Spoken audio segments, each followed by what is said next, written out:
الزمالك بيسابق الزمن 48 ساعة لمستحقات الأجانب يعني.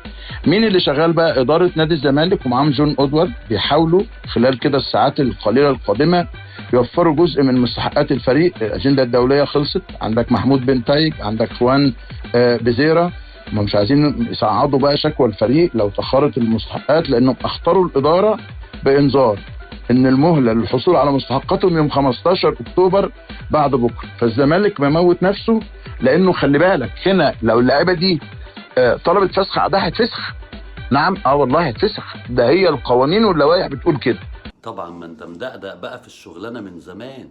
كذب، كل اللي بيقوله ده كذب في كذب، ولا يعرف اي حاجه ولا عنده اي معلومه. بس انا مش هرد عليه. اللي هيرد عليك اللي خرمك قبل كده، الكابتن المحترم محمد صبري. اتفضل يا كابتن.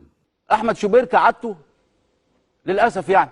طب انا هساله سؤال واحد، مين اللي قال لحضرتك ان اللعيبه اللي موجوده داخل نادي الزمالك امهلت نادي الزمالك فرصه 48 ساعه علشان ياخدوا فلوسهم؟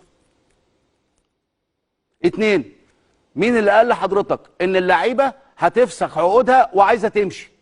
وبتاكد كمان حضرتك قلت ان ده حقه.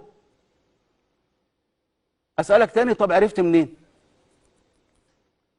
هتقول لي مصادري، هتقول لي مالكش دعوه. طب هرد على حضرتك واقول لك ال 48 ساعه اللي قلتهم اول امبارح حضرتك، النهارده في التمرين اللعيبه كلها موجوده وبتشارك في تدريبات الزمالك بشكل طبيعي. اللعيبه النهارده كلها بتشارك مع نادي الزمالك بشكل طبيعي جدا، وما بيفكروش غير في اول مباراه هيلعبوها في الكونفدراليه، ومحدش اتكلم في الفلوس. طب بكره وبعده وبعده هتلاقي اللعيبه دي برضو موجودين في التمرين. طب شكل حضرتك ايه لما الكلام اللي حضرتك قلته يطلع غلط ومش حقيقي؟ طب هل حضرتك تقصد بكلامك ده ان انت تنبه نادي الزمالك انه هيجي لكم ازمه وعندكم ازمه ويا جماعه لو سمحت حلوها؟ طبعا لا. طب انا ببني كلامي ده من ايه؟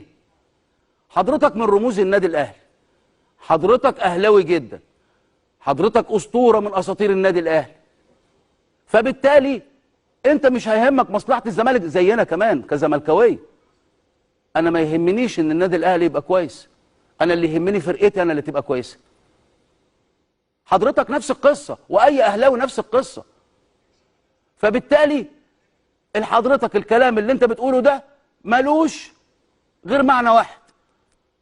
حضرتك عايز، احنا بقى بلغه الكوره بقى، حضرتك عايز الزمالك يقع، حضرتك عايز الزمالك واللعيبه تقعد تفكر في حاجات تانية خالص غير الملعب، حضرتك عايز الجمهور اللي شوكه في حلق الكثيرين جدا وجوده ودعمه ومساندته للفرقه دلوقتي عامله لكم مشاكل، فبالتالي عايز الجمهور ينشغل مع اللعيبه ويخش في اللعيبه، وانت بتطلب فلوسك ليه؟ واللعيبه ما طلبوش فلوسهم، واللعيبه ممكن تعمل مشكله مع حد من الجماهير، فنخش في مشاكل بس.